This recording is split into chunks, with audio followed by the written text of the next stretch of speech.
Today's topic is an interesting topic, which is about sitting by yourself and meditating.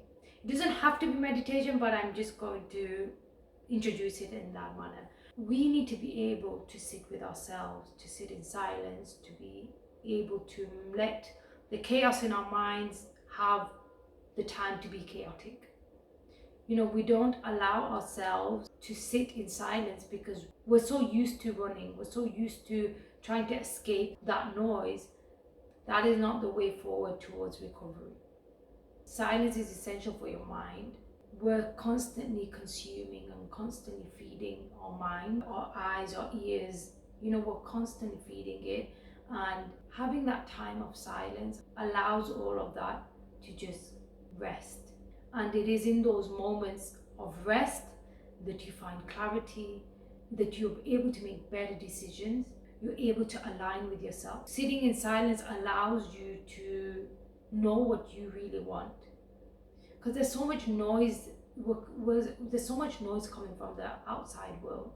And there's a very little noise that we allow from ourselves. But allowing that noise within you to have that space allows you to come more in alignment with yourself. And the noise that you allow from the outside world, from the external world, makes you more in alignment with the external world.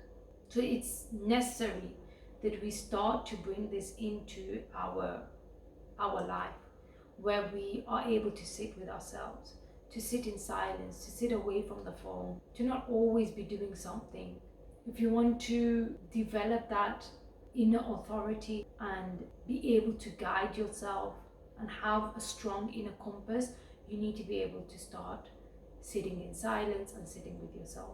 I want to talk about my own personal example without going into too much detail, but someone had presented me an option, and while speaking to them, I started to understand their perspective and I started to consider the option they were presenting to me. I went home and I was really reflecting on the option that I was presented with.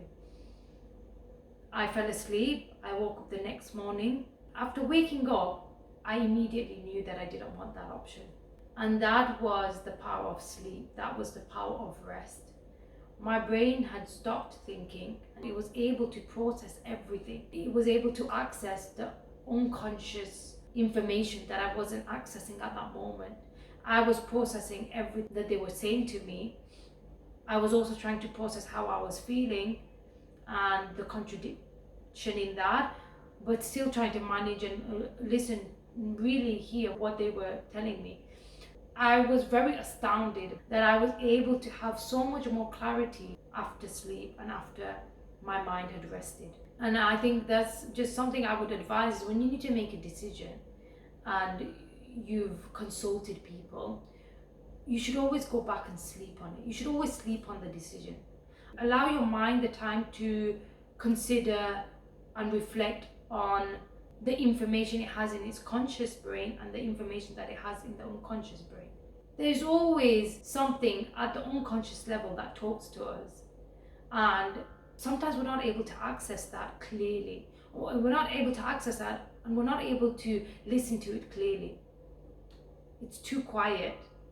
And so what sleep allows you to do and what sitting in silence allows you to do is to be able to access the information that's being held in the unconscious part of your brain.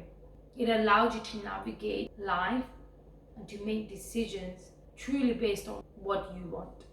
If we're not able to sit with ourselves, if we don't give ourselves the time and space to make decisions after rest, we miss the signals that our unconscious brain gives to us when it's trying to warn us of where not to go, warn us from being misdirected. You'll hear a lot of people say when they get into relationships, they will say that there were signs, but they ignored them. The reason why it was easy to ignore is because they were never able to sit with themselves and give themselves that space. They just moved through life listening to all the external noise and never to that internal noise. That internal noise is trying to speak to you. It's not noise, it's your voice, it's your subconscious, it's all what's happening inside of you, your emotions, your subconscious, your desires, everything. And so you need to be able to learn to listen to it. It's not your enemy, it's not going to hurt you. It wants to speak to you, it wants to talk to you, but you are constantly running from it. And you're constantly running to everyone else but yourself. And then you get to a midlife crisis and you're like, oh my God, I haven't really lived life on my terms. So we need to start building this habit of sitting with ourselves and sitting in silence and giving our minds a break from consuming anything. Our minds are like, imagine like when you have that formula where there is an input and output, and your brain is constantly in input mode. There's always something being inputted in the brain, and there's no order. You're just crushing your brain with information, and there's no time to arrange and organize all that information. Sitting with yourself allows you to organize all that information. So that's why you live with a lack of clarity. You don't feel like you have clarity in your life because the clarity comes from inside. You don't have any internal clarity, an internal direction on where to go. So you're always looking externally. You're always asking externally rather than asking yourself, what do you want? What do you need? Where should you go? Which direction do I take? There is a universe within you that can guide you, but that universe can only be accessed by sitting with yourself, by allowing the silence, by meditating, reflecting on what your voice is saying.